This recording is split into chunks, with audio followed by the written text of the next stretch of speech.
Robin Ross. I am a certified birth doula and childbirth educator, and I'm here with Carrie Koziol, who is a women's health specialist. And we're here to talk about a big issue that happens a lot with women.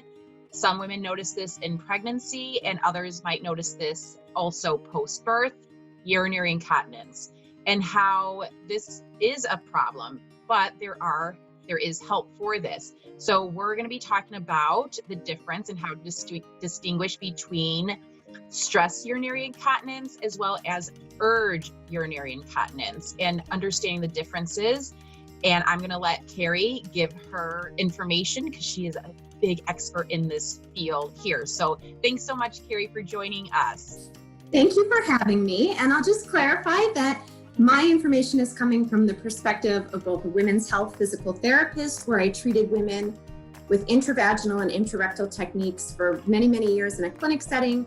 And I've kind of stepped out of the clinic setting, and I am now teaching women through a series of exercises that are a combination of education and exercise. So I'm kind of coming at it from both the clinical and more of the exercise fitness perspective. But the first thing that's really important to clarify is the difference between common and normal.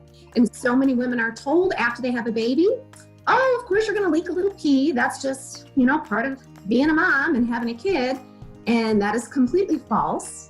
It is very common to leak urine after the birth of a baby, but it's not normal. And it's usually an indication that something else is going on. So we have to kind of figure out why you are leaking urine, either in pregnancy or in the postpartum period. And there's two main categories of urinary incontinence we're going to talk about. The first is stress urinary incontinence. And this is a loss of urine with an increase in intra-abdominal pressure. So things like laugh, cough, sneeze, run, jump, lift, puke.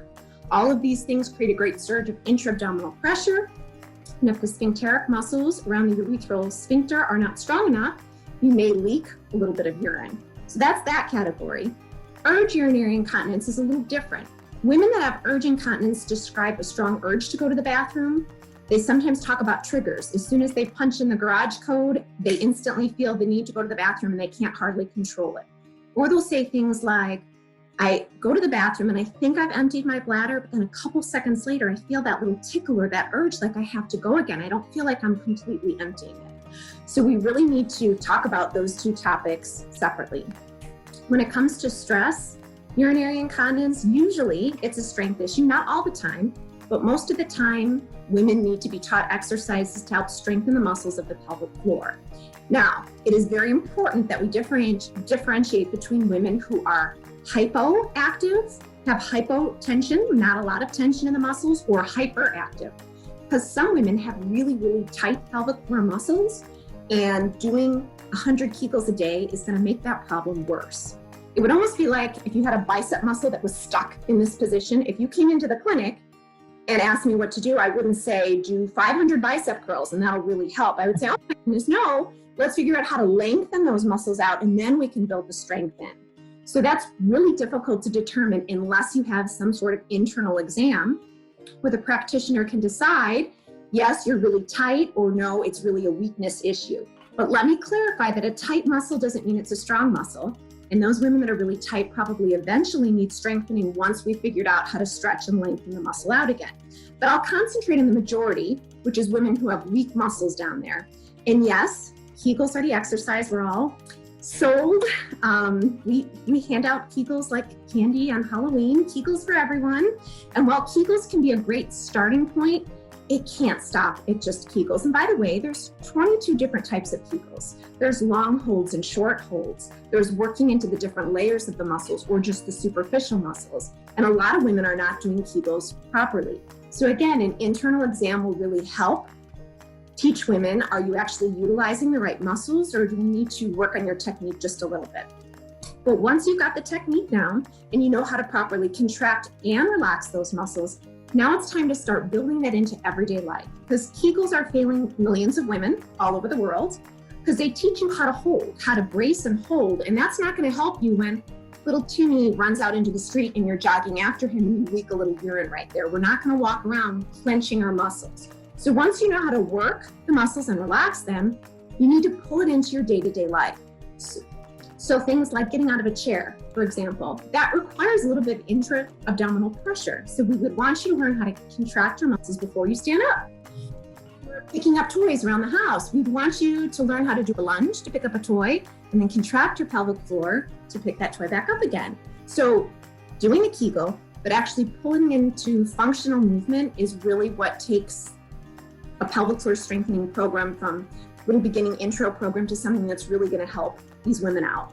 So that's the first one, stress urinary incontinence. Urge incontinence is a little trickier. When we talk about urge incontinence, it's really important to educate women about what are normal bladder habits. So, for example, the average adult bladder can hold 2 cups of urine before it needs to be emptied. So I want you to picture a 2-cup measuring cup in the kitchen. That's a lot of pee that your bladder can actually hold. And your bladder is a smooth muscle. It needs to be able to stretch to accommodate that 2 cups of urine. So what we want to avoid is what we call the just in case pee. And we've all done this before. We're going to run out to the store and, oh, you know what? I'm just going to go just in case because I don't know if that bathroom will have a store, that store will have a bathroom. And what happens is after you've experienced a little bit of urinary leakage, you're more nervous. So you think, you know what? I don't want that to happen again. So I'm just going to go just in case. Or I don't have to go, but I'm passing by the bathroom. I'm going to pop in and go just in case. And when you consistently beat your bladder to the punch and don't let it stretch to fill to accommodate that 2 cups of urine, you create a bratty bladder that now tells you have to go all of the time. And you can really get your whole system out of whack. So it's important to not wait too long, but not go just in case. Now, if we're loading into the car for a 4-hour car trip, yes, of course, we force all the kids to go, we go ourselves, that's a different story. But if you're popping over to Target to run a quick errand, you know there's a bathroom there, I'd rather you wait if you don't really have to go. And if you have to abandon your cart in aisle 4 and head to the bathroom, I'd rather you do that than consistently going before you actually have to go. So that's one really important point for women who are experiencing that urge feeling. The second thing is a lot of women that talk about, I urinate, a couple minutes later, I feel like I have to go again. Sometimes they have to do what's called a double void. Your bladder is almost like a water balloon with all these nooks and crannies, and some urine can get trapped in the folds of your bladder. So sometimes you need to urinate, stand up, take a few deep breaths, a little hula hoop motion, shimmy around a little bit, and then sit right back down on the toilet, really fully relax and see, can you get a couple more drips out? And that might save you from that annoying couple minute later feeling of, I think I really have to go some more. Now, I should say with all of these things, of course, it's great to go see your OBGYN or your family practitioner because they can do a lot of urodynamic testing to make sure that you are completely emptying your bladder and there are no underlying issues that could also be causing this. But once those are ruled out, a lot of these things can be addressed with either exercise or changing your bladder habits. So here's what I'll have women do.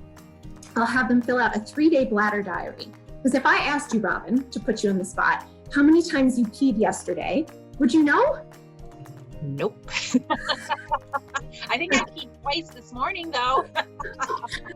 We don't know, we don't keep track. So it's really helpful as a provider if I can see a little snapshot of what your bladder habits look like. So I have you fill out this bladder diary.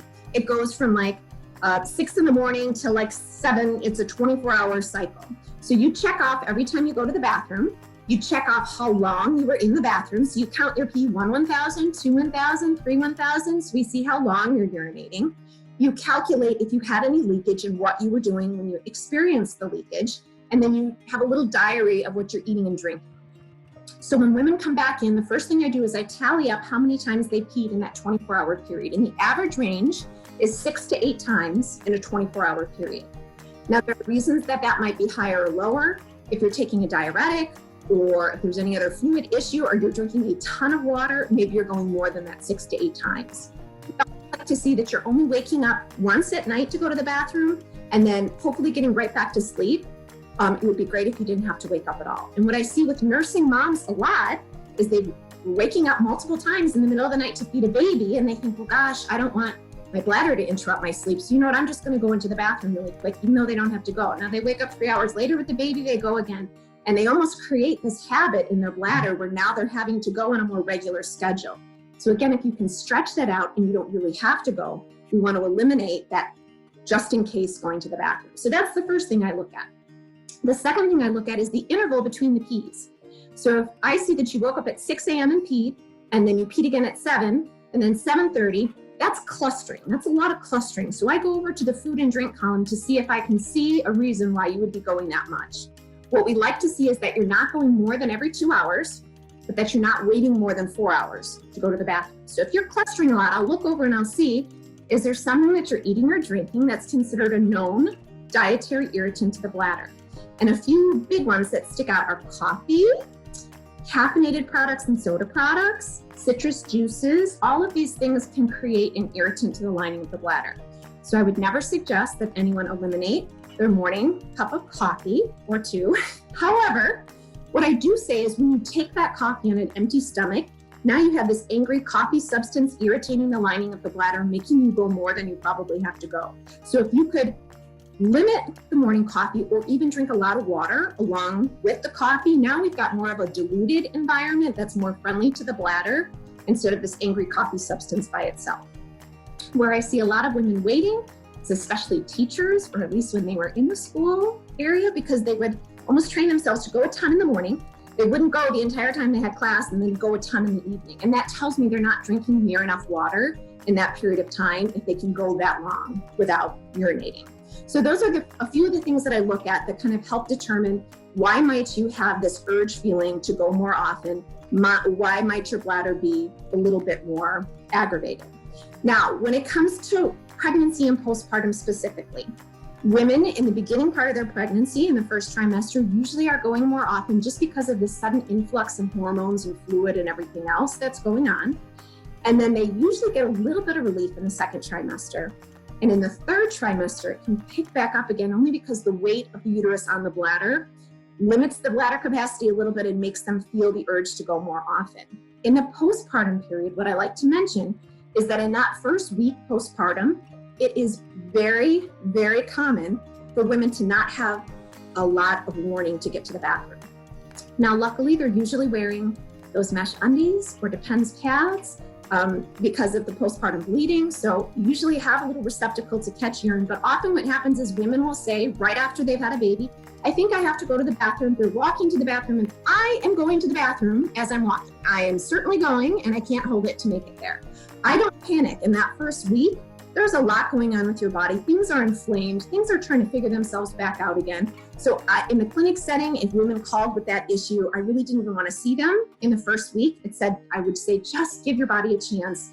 Use some ice, help with the swelling, take some deep breaths. Usually within the first week or two, that should really correct itself and you shouldn't notice that issue anymore.